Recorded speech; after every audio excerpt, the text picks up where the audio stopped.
Indians ओएफटी के प्यारे बच्चे, स्वागत है आप सभी का हमारे चैनल इंडियस ओएफटी में, जहां पर मैं आपको सिखाता हूं अकाउंट्स, बिजनेस मैथमेटिक्स, इकोनॉमिक्स। वैसे अभी हम मैथमेटिक्स और अकाउंट की वीडियो डेली अपलोड कर रहे हैं।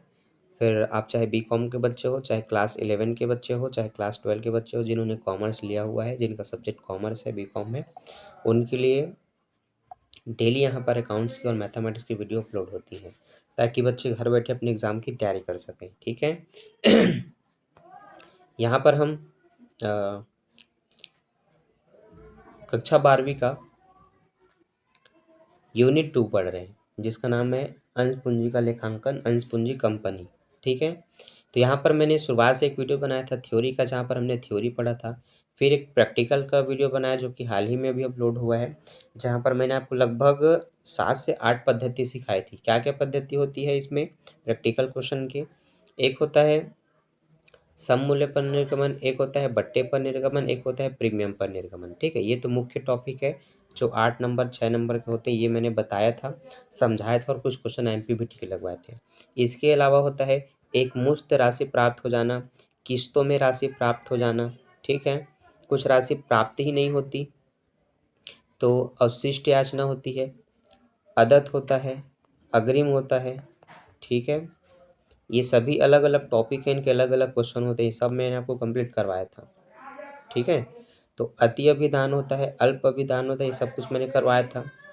तो इतने टॉपिक कवर करने के बाद हमने छोड़ा था अंशों के हरण को, तो वो हमने पार्ट 3 के लिए छोड़ा था। तो ये है वीडियो का पार्ट 3, जहाँ पर आप आज बहुत सारे नए चीज़ सीखेंगे। ठीक है, तो जो हमने पढ़ लिया वो है अंशों का प्रीमियम पर निर्गमन। ठीक है, हमने पढ़ लिया अंशों का बट्टे पर निर्गमन, हमने पढ़ लिया अवशिष्ट याचना या अदत्त उन पर ब्याज।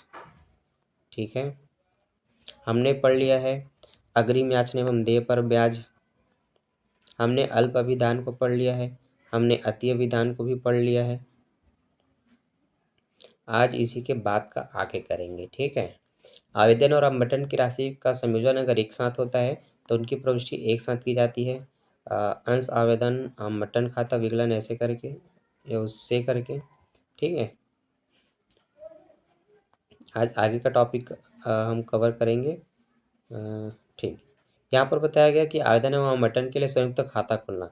जब दोनों का संयुक्त खाता एक साथ खोला जाएगा तो कुछ इस तरह से प्रविष्टि होगी, बैंक खाता विकलन अंश आवेदन आवंटन खाते से।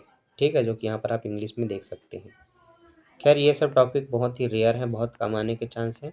जो मुख्य टॉपिक है वो आपका है अंशों का हरण, आज हम उसी को कवर करेंगे। ठीक, हाँ, इसके साथ साथ एक टॉपिक और भी है, नकदी के अतिरिक्त कोई अन्य प्रतिफल। ये हमने नहीं पढ़ा था, आज हम इसको पढ़ेंगे। यहाँ पर कुछ मुख्य पंजी पृष्ठ होती है, आप देख सकते हैं।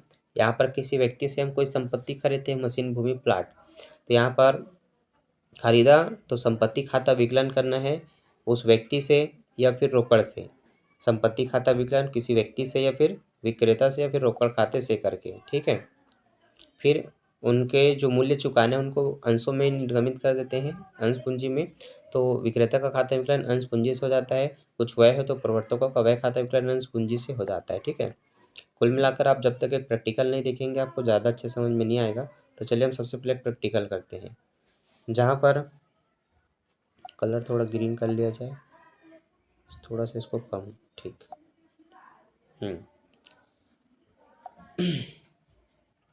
एक सीमित दायित्व वाली कंपनी ने विक्रम ट्रेडर्स से 72,000 रुपये मूल्य की एक संपत्ति खरीदी। इसके भुगतान में 100 रुपये वाले पूर्वदत्त सामान्य अंश निर्गमित किए।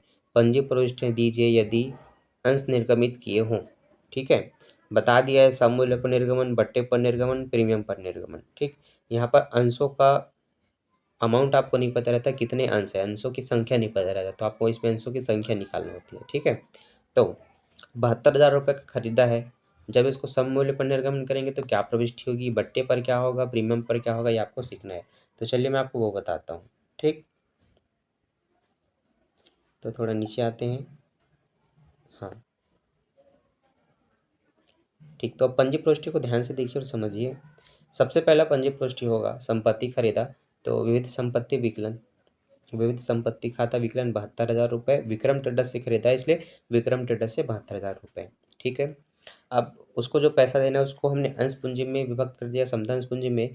तो विक्रम ट्रेडर्स का खाता विकलन समता अंश पूंजी खाते से, तो जब भी अंशों में विभक्त करेंगे ये प्रविष्टि कॉमन रूप से करना है। ठीक, अब चूंकि सम मूल्य पर निर्गमन किया गया था तो यहाँ पर अगर बट्टा वट्टा है तो यहाँ पर काट के बताना पड़ता है, सम मूल्य पर है तो डायरेक्ट यही एंट्री होगी। तो यहाँ पर जो 72,000 लिखा वो हमने इसलिए लिखा क्योंकि यहाँ अंशों की संख्या 72,000 रुपये को 100 रुपये वाले से डिवाइड करेंगे तो यहाँ पर 720 अंश निकलेंगे। कितने अंश निकलेंगे? 720 अंश। इसकी कार्यविधि आपको भी नीचे मिलेगी। तो उसी 720 का गुणा जब इस 100 में करेंगे तो इसका 72,000 ही होगा, इसलिए यहाँ पर 72,000 रुपये लिख करके एंट्री किया गया है। ठीक है, अगला बट्टे पर निर्गमन। तो बट्टे पर देखो कैसे होता है, बट्टे को अलग से लिखना होता है। तो यहाँ पर आप लिखेंगे विक्रम ट्रेडर्स का खाता विकलन 72,000 रुपये, अंश पर बट्टा खाता विकलन 8,000। कैसे निकला? तो देखो 100 रुपये वाले में अगर 10% बट्टे को हम अलग कर दें तो 100 रुपये का 10% 10 होता है, तो वो फिर बचा 90। लेन देन हमें करना है 72,000 का। 72,000 को हम क्या करेंगे, बट्टा कट करके जो मूल्य आया उससे भाग करेंगे अंश निकालने के लिए। तो 0 से 0 कटा, 9 एकम 9, 9 अट्ठे 72, 2 0 बचा तो ये 800 हुआ। ठीक है, समझ में आया बच्चों? तो उस भट्टे की कीमत 10 रुपये थी, 10 का गुणा 800 से करेंगे तो 8,000 रुपये निकलेगा। इसलिए बोलेंगे अंश पर बट्टा खाता विकलन 8,000 रुपये, टोटल जोड़ देंगे तो अंश समतंश पूंजी खाता से 80,000 रुपये। ठीक है, नीचे प्रीमियम पर निर्गमन, और प्रीमियम का जो दर था वो 20% था। तो 100 रुपये वाले का 20% निकाल कर इसमें जोड़ेंगे इस तरह से, तो वो 120 हो जाएगा।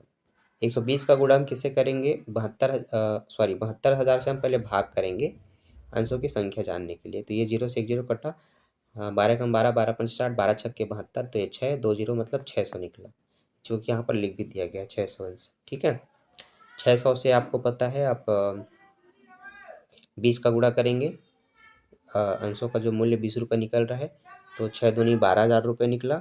तो आपको अलग अलग प्रविष्टि करके बताना है। विक्रम ट्रेडर्स का खाता विकलन 72,000 रुपये, समतंश पूंजी खाता से केवल 60,000 रुपये और प्रीमियम से 12,000 रुपये। तो जो 12,000 रुपये निकलेगा उसको 72,000 में आपको घटा करके बताना है। तो घटाने के बाद आएगा 60,000 रुपये। तो आपको कहना है समतंश पूंजी खाता से सिर्फ 60,000 रुपये, प्रीमियम अंश प्रीमियम खाते से 12,000 रुपये, कुल मिलाकर ये 72,000 होगा।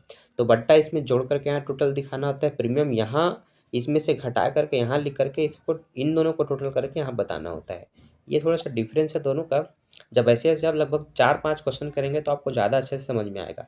अंश निकालने के लिए एक फार्मूला है जो नीचे में दिया हुआ है कार्यविधि के रूप में।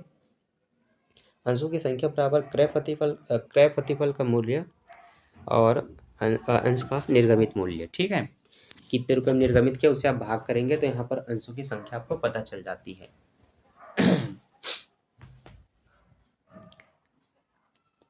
चलिए आगे बढ़ते हैं।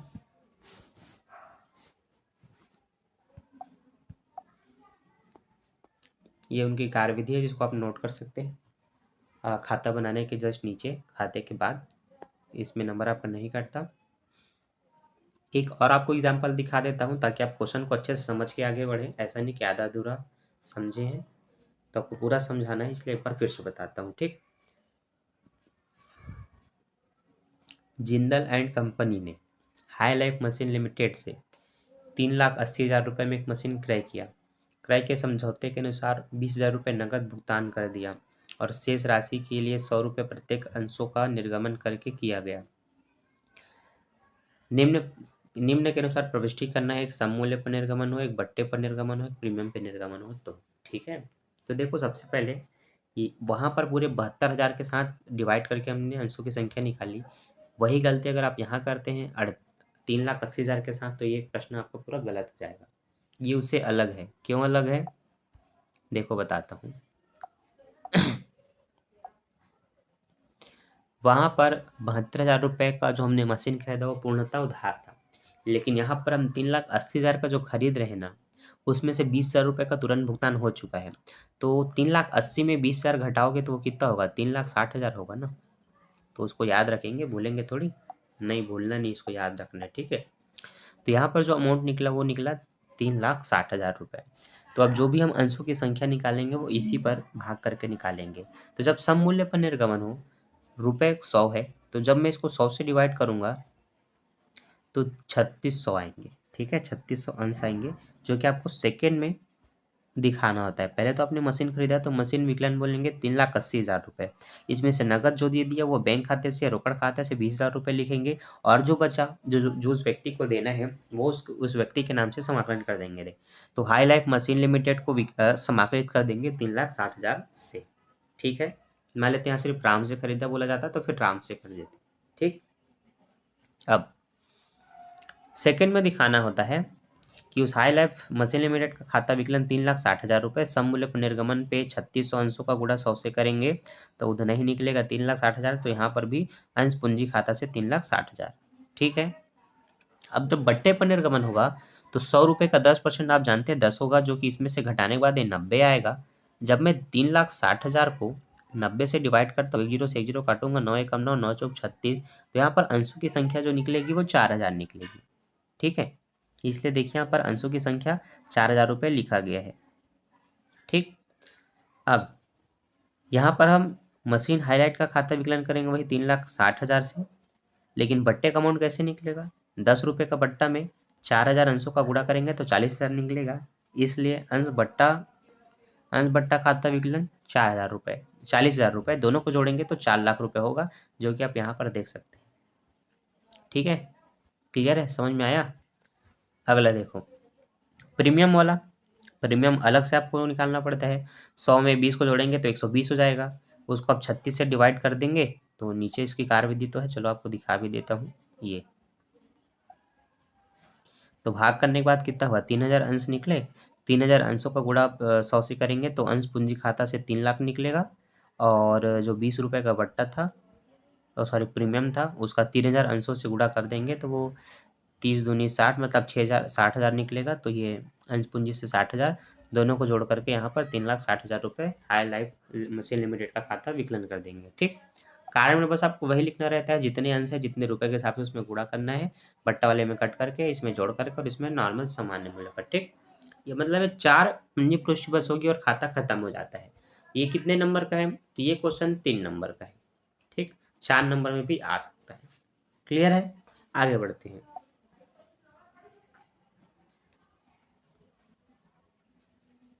ठीक, अब जो हमें टॉपिक सीखना है वो ये इम्पोर्टेंट टॉपिक है, अंशों का हरण एवं पुनर्निर्गमन।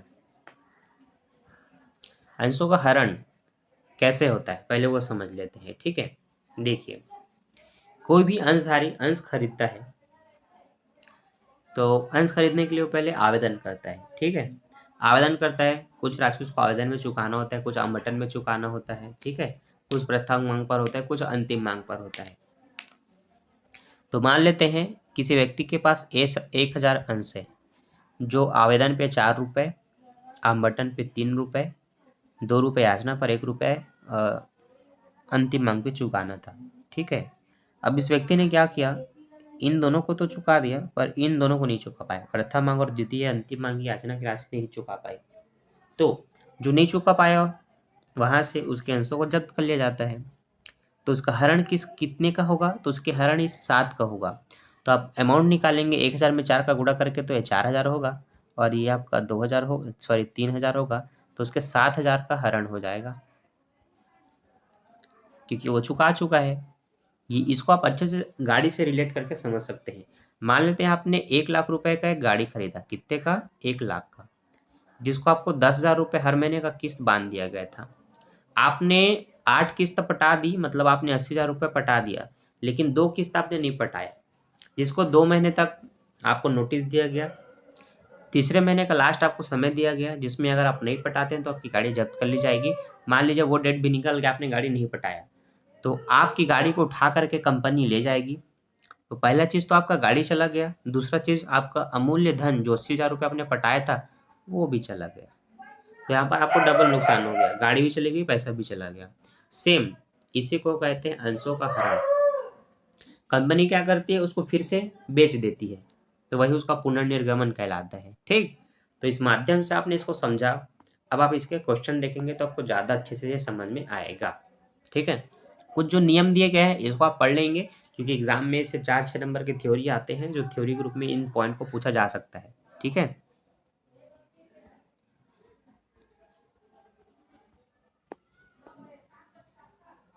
ठीक, हरण संबंधी कुछ प्रविष्टि दी गई है।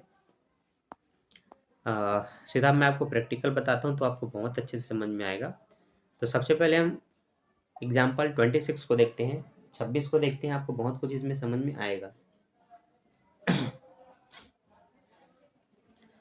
तो इसमें लिखा गया है, सुनील जिसके पास 120 रुपए वाले, जिसका एक्चुअल मूल्य कितना था 100 रुपए के अंश के प्रत्येक 1000 अंश है, ने द्वितीय एवं अंतिम मांग जो कि 20 रुपये प्रति अंश है का भुगतान नहीं किया। कंपनी द्वारा इसके अंशों का हरण कर लिया गया, आवश्यक पूंजी प्रविष्टि दीजिए। ठीक है, तो देखो 1000 है और उसका मूल्य है 100, गुणा कर देंगे तो बच्चों ये हो जाएगा 1 लाख। कितना हो जाएगा? 1 लाख हो जाएगा। तो उसके पास जो अंश पूंजी है वो कितना है? 1 लाख का है। तो आप बोलेंगे अंश पूंजी खाता विकलन 1 लाख रुपए। ठीक, अब उसने क्या नहीं चुका पाया? उसने अंतिम मांग नहीं चुकाया जिसका मूल्य 20 रुपए था। तो 1000 अंशों में उसके 20 का गुणा करेंगे, इसका मतलब उसने 20,000 नहीं चुका पाया। तो जो नहीं चुका पाया उसको हम समाकलित करते हैं। तो अंश प्रथम या अंतिम याचना खाता विकलन, सॉरी खाता से विकलन नहीं करना है, विकलन तो सिर्फ पूंजी होगा। अंश प्रथम या द्वितीय अंतिम याचना से 20,000 रुपये। अब इसका मतलब है उसकी टोटल अंश पूंजी जब 1 लाख की है और उसने सिर्फ 20,000 नहीं चुकाया, मतलब उसने 80,000 चुका दिया था।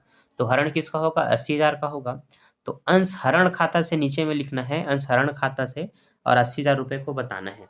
और दोनों को जोड़ेंगे तो वो कितना होगा? 1 लाख रुपये ही होगा। बता देंगे यहाँ पर उसके पास 1000 अंश थे जिसका हरण कर लिया गया। ठीक है बच्चों, समझ में आया? ऐसा होता है अंश हरण की प्रविष्टि। तो जितनी उसकी अंश पूंजी है उसको आपको सबसे पहले बता देते हैं, उसके अंशों और उसके रुपए का गुणा करके। उसके बाद जो वो नहीं चुका पाया है उतने को आप, जैसे 2-3 चीज़ें नहीं चुका पाए तो सबका अलग अलग नाम लिख करके याचना से, बटन से, प्रथम मांग से, ऐसा करके आप लिख देंगे ऊपर में। और उन सबको घटाने के बाद जो अमाउंट आएगा वो आपको लिख देना होता है इसमें हरण खाते से बोल करके। क्लियर है? एक तो एग्जाम्पल और देखो भाई, एक ही ठो बता करके आगे नहीं बढ़ेंगे, आपको अच्छे से समझाएंगे। ठीक, चलिए। यहाँ पर आपको थोड़ा सा स्पष्ट ना दिखे पर आपके पास बुक होगा ना तो आप निकाल करके बैठिए। मूल्य लेखा शास्त्र कक्षा 12वीं का यूनिट 2 निकालिए। ठीक है, कंपनी, जिसमें आप उदाहरण नंबर 27 को देखेंगे तो आपको स्पष्ट समझ में आएगा। बाकी मैं प्रश्न पढ़ता हूँ। एक्स लिमिटेड ने 10 रुपये वाले 10,000 समतान जनता में निर्गमित किए।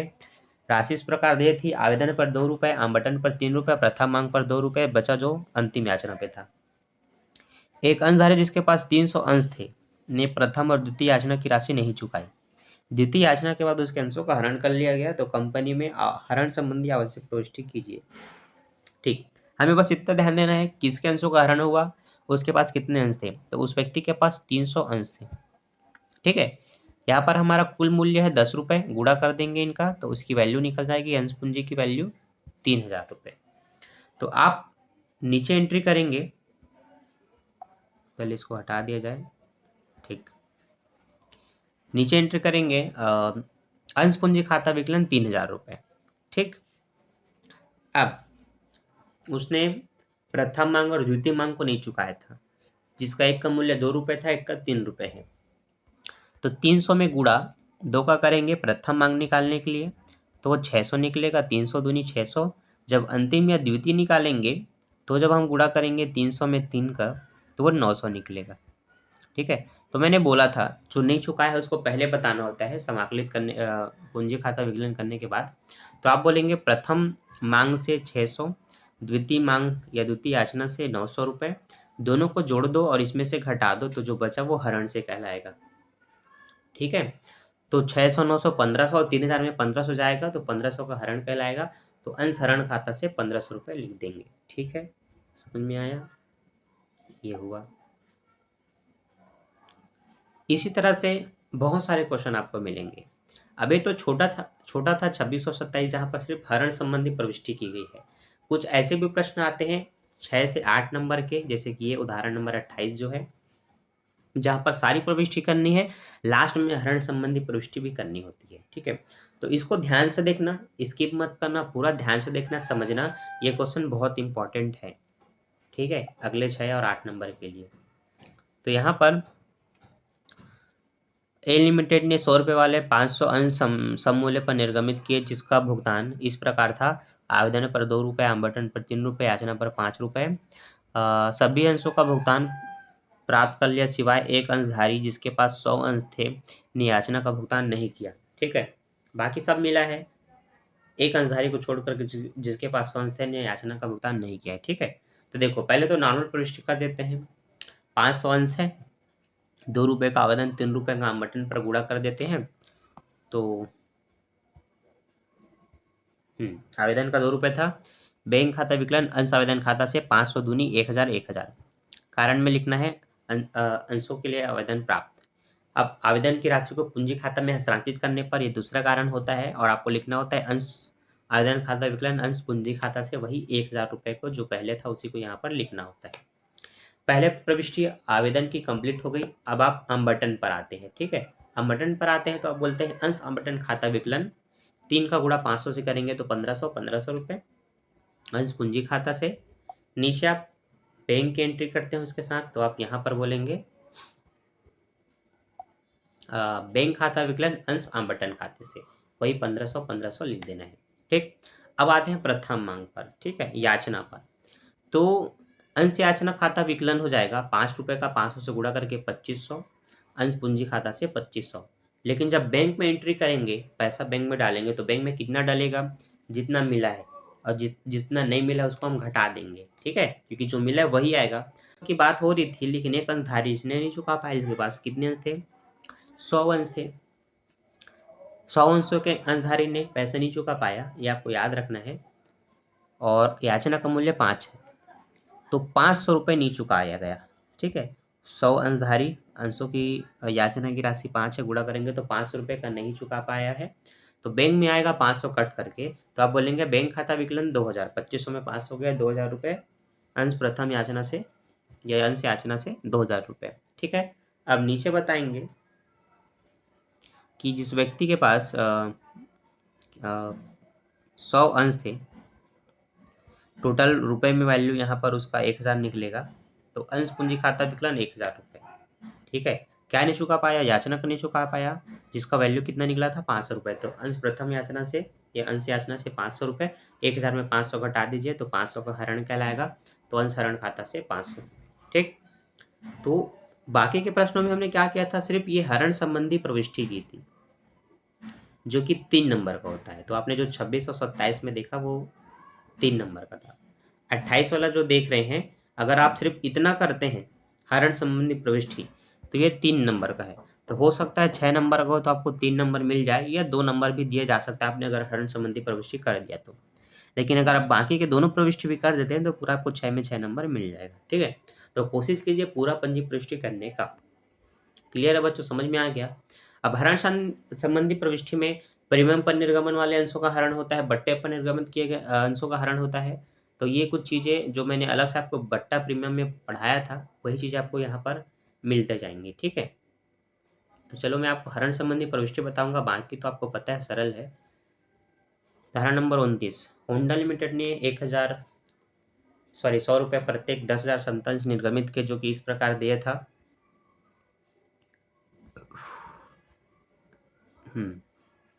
आवेदन पर 20, आवंटन पर 30, 30 20 50 हुआ, 20 रुपये प्रथम अंक, 30 रुपये अंतिम याचना, टोटल 100 रुपये हो गए। 10,000 अंशों के लिए आवंटन और आवेदन हुए। सुप्रिया द्वारा 300 अंशों पर देय दोनों मांगों को छोड़कर सभी देय राशि प्राप्त हो गई। दोनों मांगों को छोड़ दिया मतलब उसने प्रथम और द्वितीय याचना का नहीं चुका पाया, मतलब कुल 50 का नहीं चुका पाया, और उसके पास 300 अंश है। टोटल 50 का मैं मल्टीप्लाई करके निकाल दूं कि कितना उसने नहीं चुकाया, तो 50 शून्य शून्य, 50 शून्य शून्य, 50 या 150, 15,000 रुपये उसने नहीं चुकाया। ठीक है, कुल वैल्यू निकालेंगे अगर उसके 300 अंशों का 100 रुपये से गुणा करके, तो उसका 30,000 रुपये निकलेगा, जिसमें उसने 15 नहीं चुकाया और 15 चुका दिया है, तो उसके हरण कितना किया जाएगा? 15,000 का हरण किया जाएगा। तो नीचे आते हैं हरण संबंधी प्रविष्टि। ठीक, अब मैं हरण संबंधी प्रविष्टि बता रहा हूँ। आपका काम है बस ध्यान से देखना और प्रविष्टि को समझना। ठीक है बच्चों, तो देखो अंश पूंजी खाता विकलन 30,000 रुपये, जो कि अभी आपको मैंने बताया था 300 अंश है उसके पास, 100 रुपये की वैल्यू जनरेट करेंगे तो 30,000 रुपये निकलेगा। तो अंश पूंजी खाता विकलन 30,000 रुपये। प्रथम मांग की राशि 20 रुपये है, तो 20 शून्य शून्य 20 शून्य शून्य 20 छक्के 60, 6,000 रुपये। तो अंश प्रथम याचना से 6,000 और अंतिम याचना का 30 रुपये है, तो 30 या 90, तो अंतिम द्वितीय अंतिम याचना से 9,000, 6 और 9 15,000 होगा, इसमें से घटाएंगे तो हरण होगा 15,000 का, तो अंश हरण खाता से 15,000 रुपये। अब ये ना सोचे कि इन दोनों का जोड़ करके 15 हो रहा है तो नीचे में 15 लिखा, ना ना ना, जो उसने नहीं चुका पाया उसको उसके पूंजी के वैल्यू से घटा दो जितनी उसके पास पूंजी होती है। इसका मतलब घटाने के बाद जो अमाउंट आया उतना उसने चुका दिया है, तो हरण उसके चुकाए गए राशि का होता है, तो 15,000 रुपये का हरण कहलाएगा। जो कि मैंने आपको गाड़ी के एग्जाम्पल में बताया था। 1,00,000 रुपये आपको चुकाना था, आपने 80,000 रुपये चुका दिया है, आपने 20,000 की एक राशि नहीं चुका पाई, तो हरण किसका होगा? 20,000 का होगा कि 80,000 का होगा? 80,000 का होगा ना। लेकिन इस 20,000 को आप क्या करेंगे? समाकलित करके बताएंगे, जो भी नाम से 20,000 रुपये से, और हरण से कितना लिखेंगे? टोटल 80,000 लिखेंगे, और विकलन कितना होगा? 1,00,000 रुपये। ठीक है, आई होप आपको हरण संबंधी प्रविष्टि अच्छे से आ गई होगी, समझ में आ गई होगी, आप कर सकते हैं। अब जो है वो बट्टे पर होगा अलग से, ये जो बताया गया है बट्टे पर भी हरण होते हैं। इस पे भी 2-2 3-3 कंडीशन दिए जा सकते हैं कि इस तरह से हरण उस तरह से हरण करके, यहाँ पर हरण संबंधी भी बहुत सारी प्रविष्टि होती है। तो एक बड़ा प्रश्न देखते हैं। ठीक, तो अगला जो हमारा टॉपिक है वो है हरण किए गए अंशों को फिर से निर्गमित करना। तो प्रीमियम पर निर्गमित अंशों का हरण एवं पुनर्निर्गमन, ये एक टॉपिक है, इसको भी आप ध्यान से देखेंगे और समझेंगे। जब हरण किए गए अंशों पर प्रीमियम प्राप्त हो चुका है, ठीक है, तो जब अंशों पर प्रीमियम की राशि प्राप्त हो चुकी है तो बाद में अंशों का हरण कर लिया जाता है। तो प्रीमियम की कोई उल्टी प्रविष्टि नहीं होती, जैसे कि निम्न उदाहरण में किया गया था। यहाँ पर आप ये देखेंगे कि एक कंपनी ने 1,000 अंश 10 रुपये वाले 5% प्रीमियम पर भुगतान 8 रुपये अंश प्रीमियम समित करके आवेदन पर किया था, 4 रुपये आवंटन पर, शेष याचना पर कर लिया गया था। एक अंशधारी जिसके पास 100 अंश थे, उसने आवंटन व याचना की राशि का भुगतान नहीं किया, उसके अंशों का हरण कर लिया गया। हरण संबंधी जो मतलब हरण किए गए जो अंश थे उसको 900 रुपये में पुनः निर्गमित किया गया, जो कि नीचे में बताया जाएगा ये। ठीक है, हरण किए गए अंशों को फिर से निर्गमित किया गया। तो हरण और पुनर्निर्गमित संबंधी प्रविष्टि दीजिए। एक अंशधारी जिसके पास 100 अंश था और वैल्यू है इसकी 100 रुपये 10 रुपये, तो ये 1,000 हो जाएगा। अंश पूंजी कितना हो जाएगा? 1,000। ठीक, इसमें से उसने आवंटन और याचना की राशि नहीं भुगतान की, तो आवंटन का 4 है और शेष बचा 3 रुपये, तो उसका 3 होगा, तो ये 100 चौक 400 निकलेगा, एक का 300 निकलेगा, तो 4 3 700 हो गया। 700 का वो भुगतान नहीं किया, मतलब 300 का कर चुका था, तो हरण कितना कहलाएगा? 300 का कहलाएगा। अब कुल अंश पूंजी की वैल्यू 1,000 हो रही है, जिसको 900 में भुगतान निर्गमित किया गया, तो 100 रुपये की लॉस हो रही है निर्गमित करने पर। ठीक है, तो हरण किए गए अंशों की वैल्यू कितनी होगी? 300। यहाँ जो लॉस हो रहा है आपको 100 रुपये का, इसको इसमें घटा देते हैं, तो 200 रुपये जो बचता है उसके लिए एक अलग से प्रविष्टि करते हैं, जो कि आप अभी आंसर में देखेंगे। तो थोड़ा नीचे कर दिया जाए। हाँ,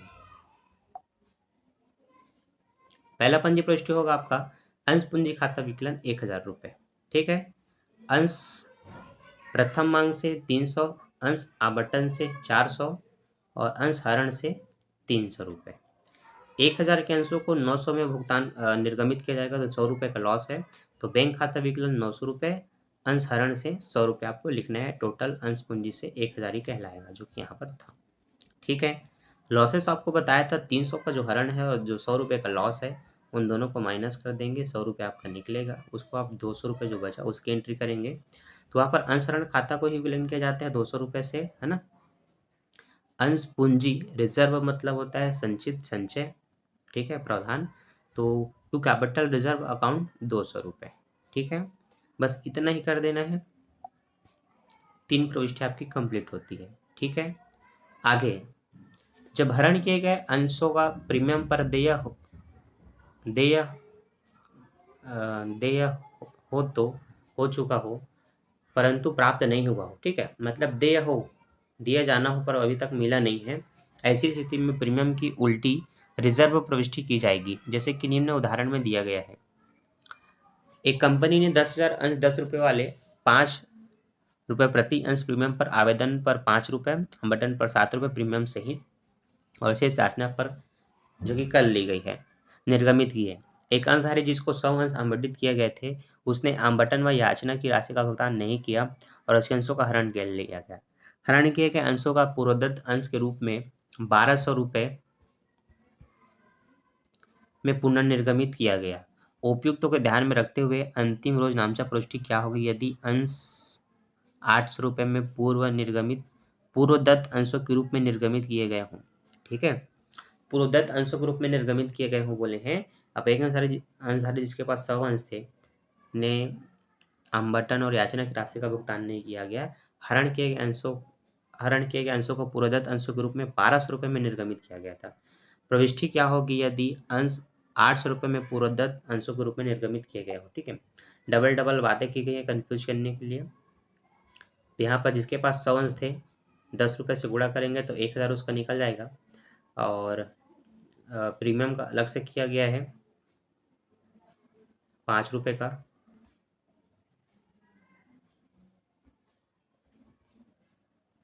तो उसके 100 अंश से 5 रुपये का प्रीमियम का गुणा करेंगे तो 500 रुपये निकलेगा। तो यहाँ पर आपका प्रविष्टि कुछ इस तरह से होगा। अंश पूंजी खाता विकलन 1000 रुपये, 100 का गुणा कर देना है 10 रुपये से।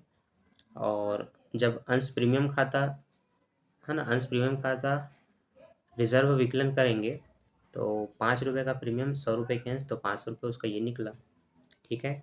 जो उसे नहीं चुका पाया प्रथम और आवंटन था तो प्रथम मांग से इतना, आवंटन से इतना, और इनको घटा देंगे इनमें से तो ये निकलेगा आपका अंश हरण से, ठीक है। तो ये 1000 हो रहा है, 1000 में घटेगा तो ये 500 रुपये ही बचेगा, तो अंश हरण से 500 रुपये कहलाएगा, ठीक है। 1200 रुपये में पुनर्निर्गमित कर दिया गया था तो बैंक विकलन 1200 रुपये, ठीक है। अंश पूंजी से तो 1000 हो, ठीक है। और 200 रुपये का जो एक्स्ट्रा अमाउंट है वो आपका हरण से करके अलग से कहलाएगा, ठीक है। आगे बढ़ते हैं। रिजर्व किया गया था हरण की राशि को, तो अंश हरण विकलन 500 रुपये, कैपिटल रिजर्व है ना, पूंजी रिजर्व खाता विकलन 500 रुपये, ठीक है। अब 800 को फिर से निर्गमित किया पूर्वदत्त अंश ग्रुप में तो 800 बैंक खाता विकलन, और जो उसके अंश पूंजी में से 800 घटेगा तो ये अंश हरण खाता विकलन 200 कहलाएगा। तो बैंक खाता विकलन 800, अंश हरण खाता विकलन 200 रुपये, अंश पूंजी से 1000 रुपये, ठीक है। इस तरह से 300 रुपये का नुकसान है ही इसमें रिजर्व करने के बाद भी, तो उसको पूंजी खाते में रिजर्व कर लिया गया है। तो अंश हरण खाता विकलन 300, अंश पूंजी खाता से 300 रुपये, ठीक है। अब ऐसे क्वेश्चन एग्जाम में बहुत कम आते हैं, रेयर कंडीशन में इनके चांसेस बिल्कुल ना के बराबर है, क्योंकि हरण संबंधी जो प्रविष्टि होती है वो अलग से 3 नंबर में आ जाता है, ठीक। तो आज के वीडियो में बस इतना ही। बाकी आपको कहाँ पर क्या समझ नहीं आया मुझे आप कमेंट करके ज़रूर बताइएगा। वीडियो अच्छा लगता है तो दोस्तों के साथ शेयर ज़रूर कीजिए। मैं मिलता हूँ नेक्स्ट वीडियो में नेक्स्ट टॉपिक के साथ। अभी के लिए bye, thanks for watching. Channel को सब्सक्राइब करके बेल नोटिफिकेशन ऑन कर लेना ताकि आने वाली वीडियो की नोटिफिकेशन आपको टाइम पर मिल पाए, क्योंकि यहाँ पर मैं IMP क्वेश्चन आपको बताते रहता हूँ आपके बोर्ड एग्जाम से संबंधित, ठीक है। तो अभी के लिए बाय, थैंक्स फॉर